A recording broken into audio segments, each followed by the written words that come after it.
నమస్తే. Welcome to mirror TV. నేను పవన్.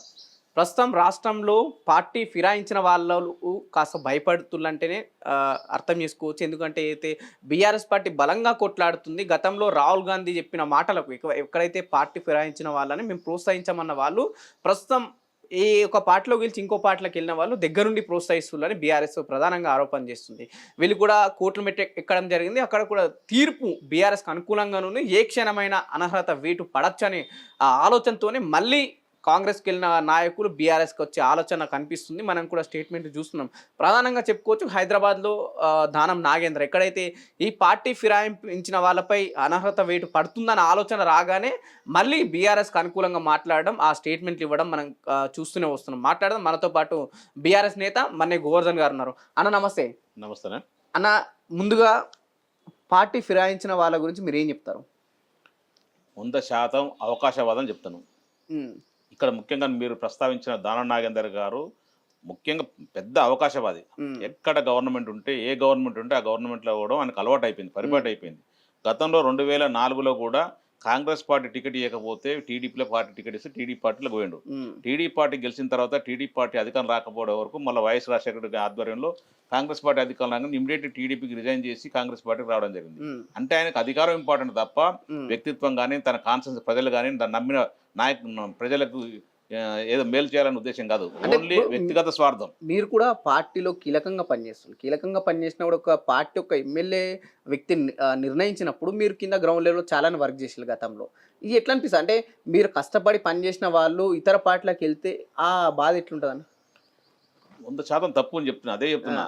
ఆయన 2004 తర్వాత 2014 దాకా కాంగ్రెస్ పార్టీలో ఉన్నాడు. గతంలో మంత్రి కూడా చేసిండు. 2014 ఓడిపోయిన తర్వాత ఇమీడియట్లీ బీఆర్ఎస్ పార్టీకి మంచి అధికారులకు వచ్చే అవకాశం ఉందని చెప్పేసి 2018లో చూసుకున్నాడు. ఖచ్చితంగా ఖైరతాబాద్లో అయితే బీఆర్ఎస్ పార్టీ గెలుస్తానే ఉద్దేశంతో మళ్ళీ మన పార్టీలకు రావడం జరిగింది, బీఆర్ఎస్ పార్టీలకు. సార్ ఈయన ఎక్కడ చూసినా కూడా అవకాశం ఉంది. ఇప్పుడు 2018లో మనం బీఆర్ఎస్ పార్టీ గౌరవ కేసీఆర్ గారు తొలి ముఖ్యమంత్రి గారు బీఫామ్ మీద గెలిచిండు. 2023లో కూడా రెండోసారి గెలిచిండు. కాంగ్రెస్ పార్టీ అధికారులు రాగానే ఇమ్మీడియట్లీ అందరికన్నా ముందంజలో ఈ నుండి కాంగ్రెస్ పార్టీలో జాయిన్ కావడం జరిగింది. అంటే బీఆర్ఎస్ పార్టీ చచ్చిన పాముడు, అసలు యాక్చువల్గా నాగేంద్ర గారు చచ్చిన పాములు అంటాడు. అట్లాంటి ఆయన నెత్తిన పాలు పోసి మరో 2 సార్లు బీఆర్ఎస్ పార్టీ టికెట్ ఇచ్చి మరోసారి ఎమ్మెల్యే అయిపోయి తన రాజకీయం పునర్గఠనం చేసిండు ఆయన. ఎందుకంటే 2014 ఓడిపోయిన తర్వాత 2018లో ఓడిపోతే 2023లో ఓడిపోతే ఆయన రాజకీయం సమాప్తం అయ్యేది. అట్లాంటిది మన బీఆర్ఎస్ పార్టీ ఇచ్చింది. దానం గెలవడానికి కారణం ప్రధానంగా బీఆర్ఎస్ పార్టీ, బీఆర్ఎస్ క్యాడర్ అయినా 100% ఆయన చెప్పుకుంటాడు గొప్పగా, నాది బ్రాండ్ ఇమేజ్ ఉంది, నా పేరే బ్రాండ్, హైదరాబాద్ నా పేరు లేని ఏ లేదని అంటుంటాడు కదా. 100% తప్పని చెప్తున్నాను. ఎందుకంటే నీకు అంత బ్రాండే ఉంటే, నీ పేరుకి అంత పవరే ఉంటే, నువ్వు అంత పెద్ద సీనియర్ నాయకుడు అయితే నీ పార్టీలో ఏదైతే నీకు పెంచి పోషించిన పార్టీ కాంగ్రెస్ పార్టీలో నువ్వు టికెట్ తీసుకుని గెలవాలి. మా పార్టీలో బీఆర్ఎస్ పార్టీకి ఎందుకు వచ్చినావు అంటే నీ వ్యక్తిగతంగా నీకు ఇమేజ్ లేదని చెప్పే కదా. మా పార్టీ మంచిగా ఉంది, కేసీఆర్ పాలన బాగుంది, కేటీఆర్ గారు మున్సిపల్ శాఖ మంత్రి హైదరాబాద్ మంచి డెవలప్ చేస్తుంటూ ఇదైతే ఖచ్చితంగా గెలుస్తాం అన్న ఉద్దేశంతో నీకు వ్యక్తిగత ఇమేజ్ లేకపోయినా మా పార్టీతో వచ్చి మా కేసీఆర్ గారి ఇమేజ్ తోటి, మా కేటీఆర్ గారి ఇమేజ్ తోటి గెలిచినావు. ఏమి లేదు. మీరు కూడా రీసెంట్ గా చూసే ఉంటారు అక్కడక్కడ వీడియో స్టేట్మెంట్లు, హైడ్రా విషయంలో కావచ్చు, ఇంకో విషయంలో దానం నాగేంద్ర కాస్త బీఆర్ఎస్ కి పాజిటివ్ గా మాట్లాడుతుండు. బీఆర్ఎస్ కి వచ్చే ఛాన్సెస్ కనిపిస్తున్నాయా మళ్ళీ? అంటే ఒకటి, ఆయన కాంగ్రెస్ పార్టీకి ఎప్పుడైతే జాయిన్ అయ్యిండో బీఆర్ఎస్ పార్టీ నుంచి వెళ్ళి అప్పటి నుంచి బీఆర్ఎస్ పార్టీ పోరాటం చేస్తూనే ఉంది.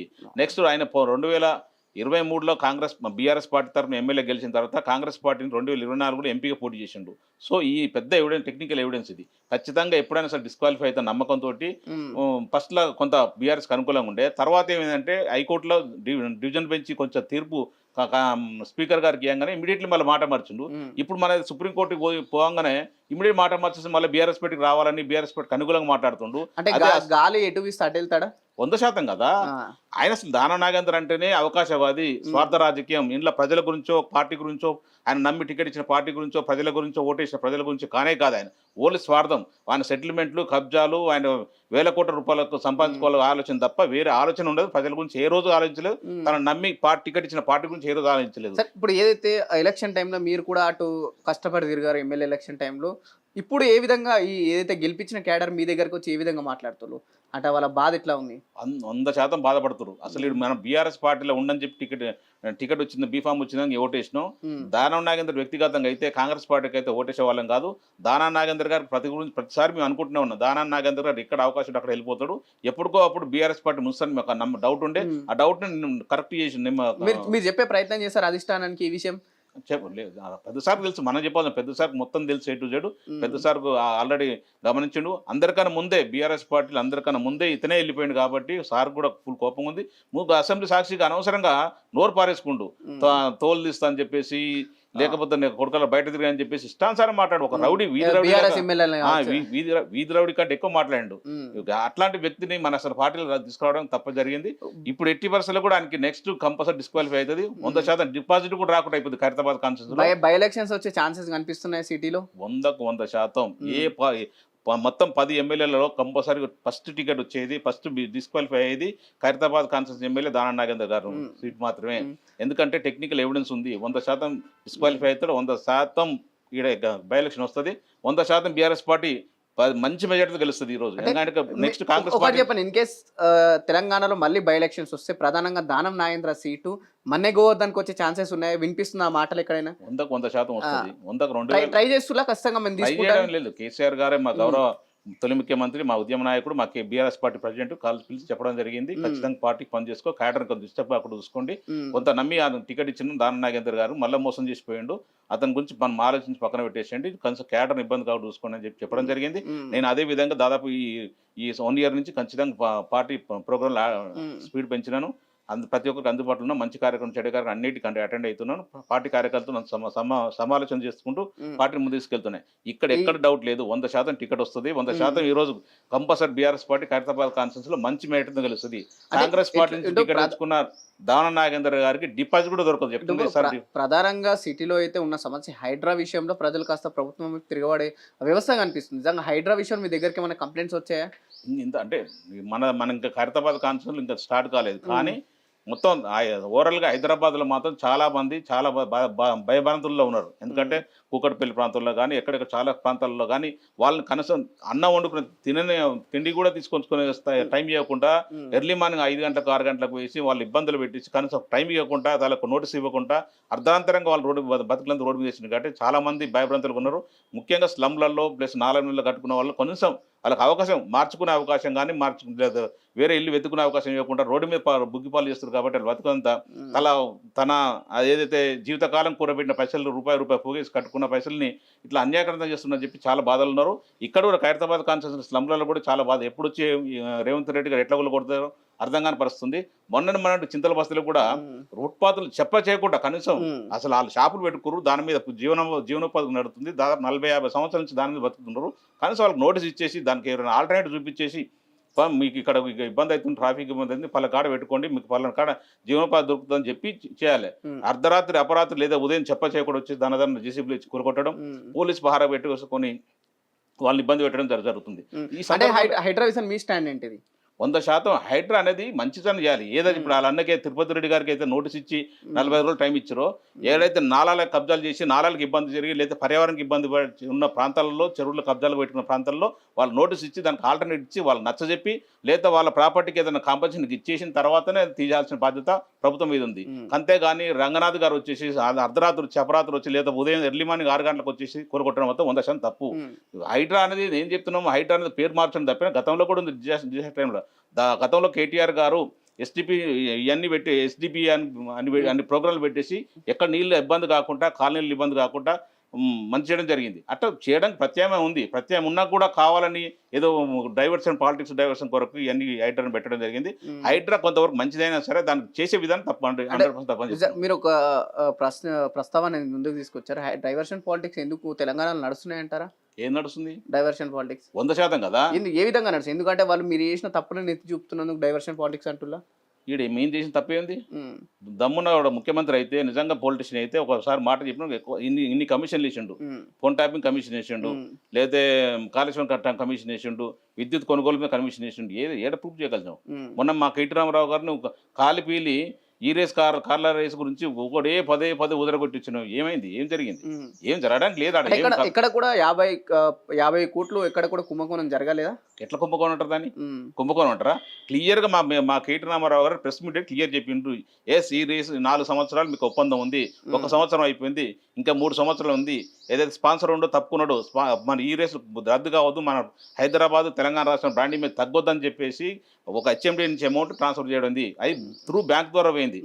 జేబులు పెట్టుకొని తీసుకొని ఇయ్యలేదు, లేదా అక్కడ రిసీవ్ అయిన అమౌంట్ అక్కడి నుంచి ఎక్కడ కేటీ రామారావు గారు కానీ కేటీ రామారావు అంచర్లు కానీ ఎవరు రూపాయి వచ్చింది చూపి ఇక్కడ అసలు అవినీతి ఎక్కడ ఉందని. అంటే కేవలం కేవలం కావాల ఇంటెన్షన్ తోటి కక్ష సాధింపుతోటి కేటీఆర్ గారి మీద కేసు పెట్టడం జరిగింది. కావాలని ఇబ్బంది గురి చేయాలని, ఎందుకంటే తను జైలు పోయింది కదా, నిజంగా అందరూ జైలు పోయే విధంగా ప్రయత్నం చేస్తుంది తప్ప అందులో భాగం తప్ప. కేటీఆర్ గారు ఒక హైదరాబాద్ గురించి తెలంగాణ రాష్ట్రం గురించి బ్రాండ్ ఇమేజ్ గురించి కొట్లాడిన వ్యక్తి. ఆయన మంచి చేసిండు, దానివల్లనే తెలంగాణ రాష్ట్రంలో హైదరాబాద్ ఇంత బ్రాండ్ ఇమేజ్ పెరిగింది. ఎందుకు పదే పదే కక్ష రాజకీయాలు తెలంగాణలో పునరుద్ధి అవుతున్నాయంటే చేతగానో గదే ఉంటుంది కదా, పాలన చేతగాక అందరు ప్రజలంతా ప్రశ్నిస్తారు కదా, ఆ ప్రశ్నల పరం కాకుండా ప్రజలంతా సంతోషంగా ఉన్నారు 6 గ్యారెంట్ల విషయం అని చెప్తున్నారు వాళ్ళు. ఒక్కడన్నా అడిగిపోయాను, మన కెమెరా తీసుకుపోయి ఒక్కడన్నా అడిగిద్దాం. దాదాపు ఒక ఊర్లోనో, ఒక హైదరాబాద్లో, ఒక కాలనీలో, ఒక చిన్న బస్తీలో తీసుకుని అడుగుదాం. తెలంగాణ రాష్ట్రంలో కాంగ్రెస్ పార్టీ అధికారంలో వచ్చిన తర్వాత 6 గ్యారెంటీల విషయంలో కానీ, 420 హామీల విషయంలో కానీ, లేకపోతే ఏదన్నా ఒక విషయంలో కాంగ్రెస్ పార్టీ చేస్తుంది, రేవంత్ రెడ్డి ముఖ్యమంత్రి పాలనలో మంచి జరిగిందని ఒక్కనన్నా చెప్పి కాలేదంటారు. ఒక్క గ్యారెంటీ కూడా అందుబాటులో అదే సంతోషంగా లేరా? అసలు సంతకం ఇచ్చి ఏ రంగం లేదు. మహిళలు లేరు, వృద్ధులు లేరు, మన స్టూడెంట్స్ లేరు, నిరుద్యోగులు లేరు, ఉద్యోగులు అసలు ఎవరు కూడా లేరు. అసలు ఎవరికి వచ్చింది చెప్పరు. మహిళలకు 2,500 ఇస్తాను ఇచ్చిన ఒకరికన్నా ఉట్టి పనికి మళ్ళీ బస్సు పాటు ఢిల్లీలో కూడా చెప్పడం జరుగుతుంది, తెలంగాణలో అందరికి 2,500 అంటున్నాయి ప్రతి మహిళ. కానీ సిగ్గిలేనోడు, సోయి లేనోడు, అసలు ఒక ముఖ్యమంత్రి తెలంగాణ రాష్ట్రం పరువు తీసినోడు ఏడబడతాడు. అలా ఏఎస్ఎస్ స్పోక్స్ పర్సన్ కూడా చెప్తుంది, తెలంగాణ రాష్ట్రంలో 2,500 మందికి దాదాపు 1 కోటి మంది ఆ మహిళలకు 2,500 ఇస్తుందని చెప్తారు. కర్ణాటకలో ఇస్తుందని చెప్తారు. ఎక్కడన్నా బుద్ధుంది? అసలు బుద్ధునోడు మాట్లాడతారా? కర్ణాటకలో కానీ తెలంగాణ రాష్ట్రం కానీ ఎవరికైనా 2,500 రూపాయలు ఇచ్చిన పాపన పోయిరా? అంటే మొన్న ఢిల్లీలో కూడా చెప్తుండే సిగ్గులే కూడా మా 6 గ్యారెంటీ అమలు చేసినాం. మహారాష్ట్ర చెప్పిండు చెప్పుతుంది అన్నారు వాళ్ళు, మహారాష్ట్ర ప్రజలు చెప్పుతుంది అన్నారు. ఇప్పుడు ఢిల్లీలో చెప్తుండు, ఏమని చెప్తుండు? మేము తెలంగాణ రాష్ట్రంలో అన్ని 6 గ్యారెంటీలు అమలు చేసినాం, 420 అమలు చేసినాం. అదే కానీ నేను అక్కడ కూడా ఢిల్లీలో కూడా అధికారం తీసుకొస్తే ఆయనది గ్యారెంటీ అట. అసలు దిక్కులేనోడు, దిక్కుమాలినోడు ఇక్కడనే దిక్కుమాలిన పరిపాలన నడుస్తుంది. బాగానే నడుస్తుంది. అదే ఇక్కడే దిక్కుమాలిన పరిపాలన నడుస్తుంది. ఆడ పోయి ఢిల్లీ గ్యారెంటీ అట. ఎందుకు మీరు ఇచ్చిన హామీల కన్నా వాళ్ళు డబ్బులు ఇచ్చారు, ప్రజలకు అమలు చేస్తున్నాం అని ఒక ప్రాసెస్ లో ఉన్నారు కదా. నేనేమంటారంటే సార్, మేము ఒక బీఆర్ఎస్ పార్టీ కార్యకర్తగా మేము ఏదో ఆయనని డిమోరల్ చేయడానికి ఏం చేస్తున్నాం కోదు. మీరు చెప్పండి వ్యక్తిగతంగా, ఒక జర్నలిస్ట్ కాకుండా ఒక తెలంగాణ బిడ్డకు చెప్పండి, ఏ రోజున ఎక్కడన్నా ఆయన ఇచ్చిన 6 గ్యారెంటీలలో 13 అంశాలతో కూడిన 6 గ్యారెంటీలలో ఏ ఒక్కటి అమలైందా? నేను చెప్తాను ఉచిత బస్సు చెప్తున్నాండి, అదే చెప్తున్నా. ఉచిత బస్సు ఒకటి చేసిన 6 గ్యారెంటీ. అది కూడా ఏంది? బస్సులు తగ్గించేసి అన్ని సూపర్ డిలక్స్, అన్ని డిలక్స్ బస్సులు రేట్లు పెంచేసి ఇది ఒక బస్సులు తగ్గించేసి లేడీస్ అంటే మహిళలు తనుకునే విధంగా మనం చూస్తున్నాం చాలా సందర్భాల్లో, సోషల్ మీడియా చూస్తున్నాం. అట్లాంటి పరిస్థితి క్రియేట్ చేసిన తప్ప నిజంగా ఉచిత ప్రయాణం అంటే ఏం చేస్తారు? చాలా మంది మహిళలు కూడా అవసరం లేకపోయినా కొంతమంది బయటకు వెళ్తుంటారు. ఆయన వెళ్ళినప్పుడు బస్సులు పెంచాల్సిన బాధ్యత ఉందా లేదా? అది పెంచకుండా ఉన్న బస్సులు తగ్గించేసి ఉచిత ప్రయాణం చేస్తున్నాం, బస్సు ఫ్రీ అని చెప్పేసి కథలు చెప్పడం కాదాడ. వాస్తవ పరిస్థితులు ఆలోచించాలి అక్కడ ఉన్నది. ఇంకొకటి రెండోది, 200 యూనిట్లే కరెంట్ అంటుండు. ఎక్కడైనా వచ్చింది 200 యూనిట్ కరెంట్ బిల్లు? ఏదో 10% 20% ఇచ్చేసి మొత్తం అందరు చేసేసినని చెప్తుంటారు. 500 రూపాయలు గ్యాస్ బాండ్ ఇస్తా అని చెప్పారు. 500 రూపాయలకి ఇస్తుంది, అదే 940 రూపాయలు ఇస్తారు. 40 రూపాయలు బ్యాంక్ అకౌంట్లోకి వస్తుంది, 900 రూపాయలు కడుతున్నారు. 500 రూపాయలు ఏడుంది మరి ఇక్కడ ఇంప్లిమెంట్? 2,500 రూపాయలు మహిళకి ఇస్తున్నారు. 2,500 ఒక్కడికన్నా ఈ సంవత్సరం కాలంలో ఒక్క మహిళ కన్నా 2,500 ఇచ్చారా? ఇంకో పింఛన్లు 2,000 రూపాయలు పింఛను, 4,000 రూపాయలు. తాత పెద్దమ్మ ఈ నెల ఇస్తే 2,000, వచ్చే నెల కాంగ్రెస్ పార్టీ అధికారంలోకి వస్తే ఇందిరామ రాజ్యం 4,000 ఇస్తా అని చెప్పిండు. మరి ఎక్కడ పోయింది ఇందిరామ రాజ్యం? ఎక్కడ పోయింది ఇందిరామ రాజ్యం? నడుస్తలేదు తెలంగాణలో. అరే ఇందిరామ రాజ్యం అంటే ఎమర్జెన్సీ పాలన, నిరంకుశిత పాలన. అరే అసలు ఎక్కడన్నా కక్ష సాధింపు పాలన తప్ప ఎక్కడన్నా నడుస్తుందా? ఎవడన్నా ఇందిరమ్మ రాజ్యం అన్నట్టు ఉందా? అసలు ఇందిరమ్మ రాజ్యం ఏందని? రామరాజ్యం నడిచింది, మా కేసీఆర్ పాలన రామరాజ్యం నడిచింది. అన్ని రంగాల ప్రజలు, వ్యవసాయ రంగం కానీ, నిరుద్యోగులు కానీ, ఉద్యోగులు కానీ, అన్ని పెద్దలు కానీ, వితంతులు కానీ, బోధకాలను కానీ అందరినీ మంచి చూసుకున్న ఘనత ఎవరు? కేసీఆర్ దక్కుతుంది. దేశంలో 28 రాష్ట్రాలలో మన రాష్ట్రంలో ఉన్న సంతోషం ఎవరు లేకుండా 10 సంవత్సరాలు స్వర్ణయుగం నడిచింది. ఇప్పుడు మన కేసీఆర్ గారు పోయిన తర్వాత, రేవంత్ రెడ్డి వచ్చిన తర్వాత అనుగుణ ప్రతి రంగంలో ఇబ్బంది పడుతున్నారు ప్రజలు. ఏ ఒక్కరు కూడా సంతోషపడతారు. మీరు ఒక్కసారి మైక్ పెట్టండి, ఊర్లలో పోండి, పట్టణంలో పోండి, పల్లెల్లో పోండి, బస్తులలో పోండి, ఎక్కడ మైక్ పెట్టినా కూడా కేసీఆర్ని పొగుడుతారు తప్ప ఉమ్. రేవంత్ రెడ్డి తిట్టని మనిషే లేడు. ఇది కేవలం బీఆర్ఎస్ పార్టీ ప్రోత్సహిస్తుంది వీటిని అంటున్నాడు. ఎంతమంది ప్రోత్సహిస్తాం? ఉమ్. దాదాపు తెలంగాణ ప్రజలు 4 కోట్ల మంది ప్రజలు, 4 కోట్ల మందిని ప్రోత్సహిస్తారా? ఉమ్. ఏదో నాలాంటి వాడినో నీలాంటి ఇంకోరినో మా కార్యకర్తలు ఏదో చెప్తే మేము 4 మాటలు చెప్తాను అనుకో. వాస్తవ పరిస్థితుల్లో ఊర్లలో అసలు పార్టీ లాంటి తెలియని వాళ్ళు, రాజకీయం అంటే తెలియని వాళ్ళు, పెద్దవాళ్ళు దాదాపు 70-80 సంవత్సరాలు ముసలు నడినా కూడా మైక్ ముంగద పెడితే తిడుతుర్రు. అసలు కేసీఆర్ ఎట్ట కొడుతురు, రేవంత్ రెడ్డి ఎట్ట తిడుతురు. అసలు ఈ 28 రాష్ట్రాలు ఏ ముఖ్యమంత్రి అయినా ఇన్ని తిట్లు తిన్నారు? ముఖ్యమంత్రి ఉండా? ఆడపిల్లలు కానీ, ఆ మహిళలు కానీ, పెద్దవాళ్ళు కానీ అసలు అమ్మన బుద్ధులు తిడుతురు. అసలు అంత దరిద్రం మూట కట్టుకుంటుండే రేవంత్ రెడ్డి గారు. మీరు హైదరాబాద్ లో స్థిరపడ్డారు కాబట్టి హైదరాబాద్ బ్రాండ్ ఇమేజ్ గత 10 సంవత్సరాలు ఎలా ఉంది, ప్రస్తుతం ఎలా నడుస్తుంది అంటే ఏం చెప్తాను? 2014 నుంచి 2023 వరకు బ్రాండ్ ఇమేజ్ అనేది హైదరాబాద్, తెలంగాణ రాష్ట్రం చాలా గొప్పగా ప్రపంచ దేశాల్లో ఒక ముఖ్యమైన పాత్ర వహించింది. ముఖ్యంగా దేశంలో ఇన్ని రాష్ట్రాల్లో మన తెలంగాణ రాష్ట్రం నెంబర్ 1 రాష్ట్రంగా, సంక్షేమంలో అభివృద్ధిలో నెంబర్ 1 రాష్ట్రంగా తీర్చిదిద్దిన ఘనత కేసీఆర్ గారు, కేటీఆర్ దక్కుతుంది. అది 100% ఎవరు అన్నా ఒప్పుకోకపోయినా వాస్తవం. అది ఈ రోజు 1 సంవత్సరాల్లో పదే చెప్తుంది. ఈ 10 సంవత్సరాల్లో హైదరాబాద్ పూర్తిగా నాశనం అయిపోయింది. వాళ్ళు తెచ్చిన కొత్త కంపెనీలు ఏం లేవు. గతంలో చంద్రబాబు నాయుడు తీసుకొచ్చిన కంపెనీలు తప్ప కొత్తగా వీళ్ళు ఏం తీసుకురాలేదు అని అంటుంది. అదే చెప్తున్నా. గూగుల్ క్యాంపస్ ఎట్లొచ్చింది, అమెజాన్ ఎట్లొచ్చింది, మల్టీనేషనల్ కంపెనీలు ఎన్ని వచ్చినాయి, అప్పుడు ఎట్లుండే, 2014 బిఫోర్ ఎట్లుండే, 2014 తర్వాత హైదరాబాద్ ఎట్లుంది. రజనీకాంత్ చెప్పిండు కానీ, లైలా హీరోయిన్ కూడా చెప్పింది కానీ, అసలు ఏంది హైదరాబాద్లో ఒక న్యూ జెర్సీ కంటే, అమెరికా కంటే చాలా గొప్పగా ఉందని చెప్పి రజనీకాంత్ చెప్పిండు కదా. అంత గొప్పగా తీర్చిదిద్దిన ఘనత కేసీఆర్ గారిది కదా, కేటీఆర్ గారు కదా. అయ్యని కాలకుండా రేవంత్ రెడ్డి గారి స్టేట్మెంట్లు అసలు పట్టించుకోవాల్సిన అవసరం లేదు. కాంగ్రెస్ నాయకులు పిచ్చిబాగుడు మనం పట్టించుకోవాల్సిన అవసరం లేదు. వాస్తవ పరిస్థితులు మీరు కళ్ళం కూడా హైదరాబాద్లో ఉంటారు, మేము హైదరాబాద్లో ఉంటున్నాం. హైదరాబాద్ ఎట్లా మారింది, ఎంత వెసులుబాటు కలిగిందో, ఎంత మంచి కార్యక్రమాలు చేసారో తెలంగాణ ప్రజలకు, ముఖ్యంగా హైదరాబాద్ తెలుసు. అంటే మీ దగ్గరికి ఎవరైనా సెటిలర్స్ వచ్చి హైదరాబాద్ గురించి చెప్తున్నప్పుడు మీకు ఏమనిపిస్తుంది? చాలా గొప్ప సంతోషంగా అనిపిస్తుంది. సెటిలర్స్ 100% సెటిలర్ చాలా మంది ఉంటారు. చాలా మంది ఏమనుకుంటారు అంటే, ఉద్యమ సమయంలో కేసీఆర్ గారు ఉద్యమంలో భాగంగా కొంత పలసైన భాష వాడేటోడు.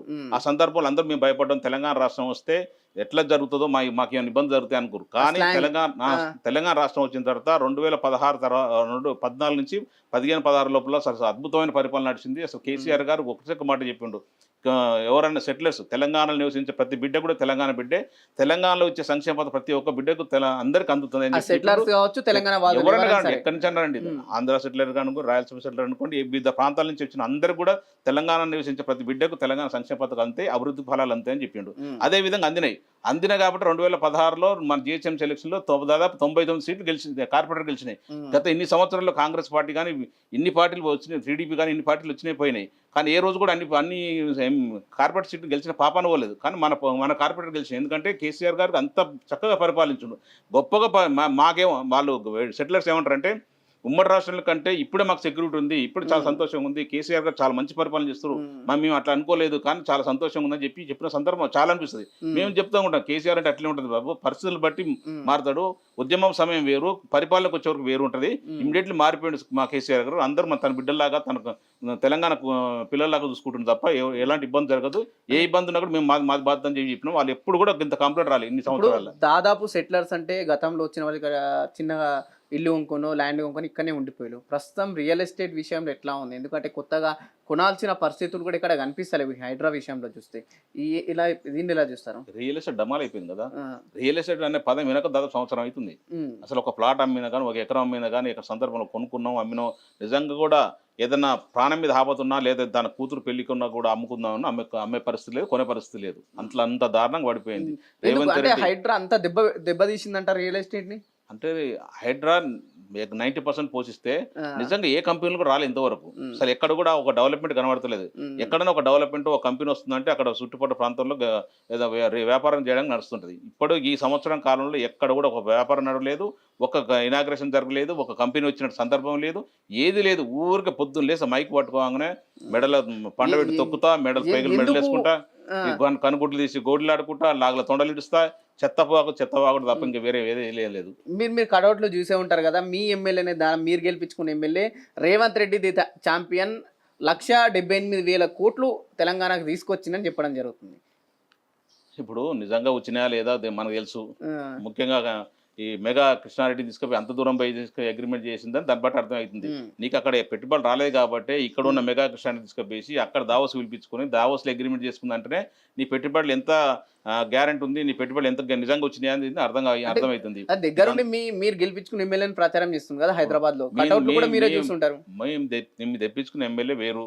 ఇప్పుడు అందులో కాంగ్రెస్ పార్టీ పోయిండు, కాంగ్రెస్ జపం చేయాల్సిందే. కాంగ్రెస్ జపం చేస్తేనే ఆయనకు మంత్రి వస్తుందో లేకపోతే ఉన్న కబ్జాలు పెట్టిన ల్యాండ్లు సెటిల్మెంట్ అయితేనో ఆయన ఆలోచన తప్ప ఈ రేవంత్ రెడ్డి పౌరకుంటే ఇబ్బంది కదా. రేవంత్ రెడ్డి గారు పక్కన పెట్టారని చెప్పి కొన్ని సందర్భంలో వింటున్నాం మార్కెట్ లో. అందుకనే బీఆర్ఎస్ పార్టీకి కాస్త పాజిటివ్ గా మాట్లాడుతుండు.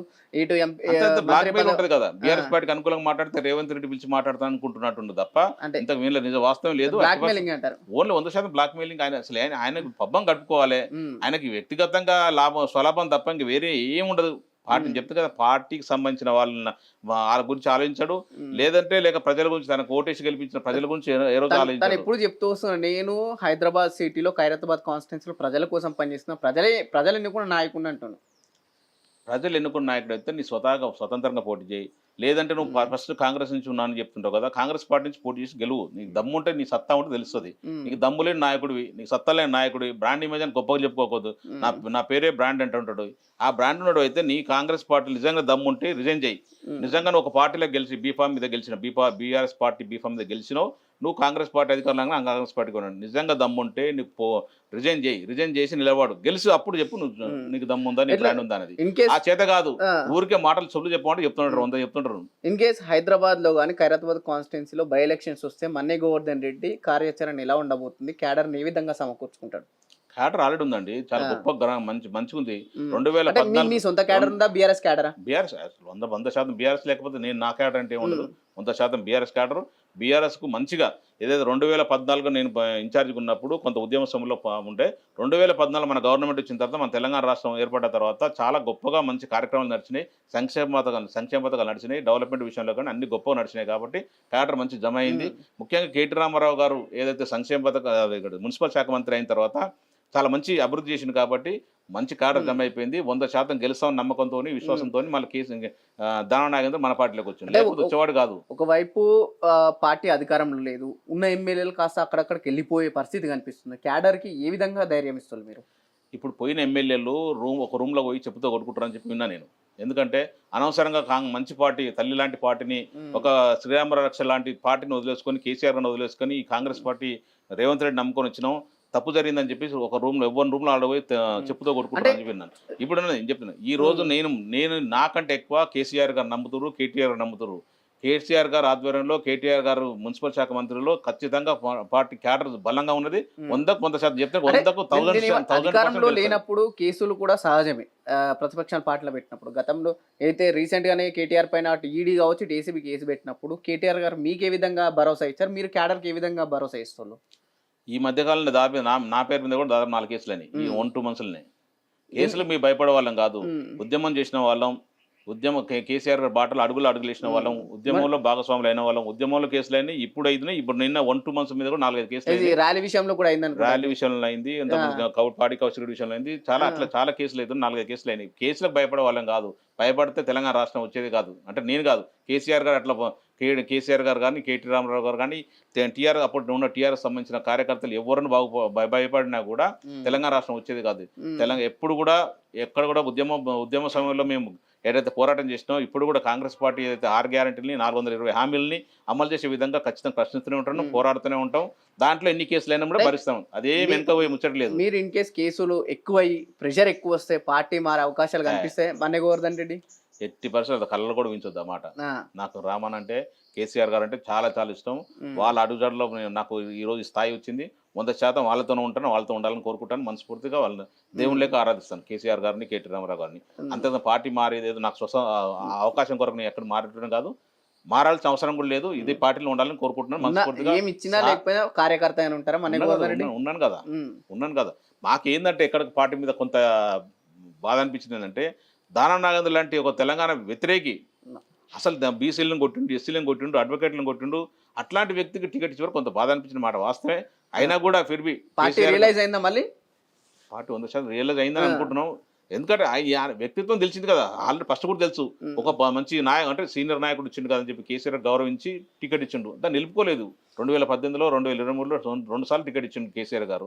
దాన్ని నిలుపుకోవాల్సిన బాధ్యత దానా నాగేందర్ ఉంది. ఆయన సామత రామన్న ఇప్పుడు చెప్తుంటాడు, కుండ పగిలితే పగిలిందిగా కుక్కబుద్ధి బయట పడ్డట్టు దానా నాగేందర్ కుక్కబుద్ధి బయట పడ్డది అన్నాడా మీతో డైరెక్ట్?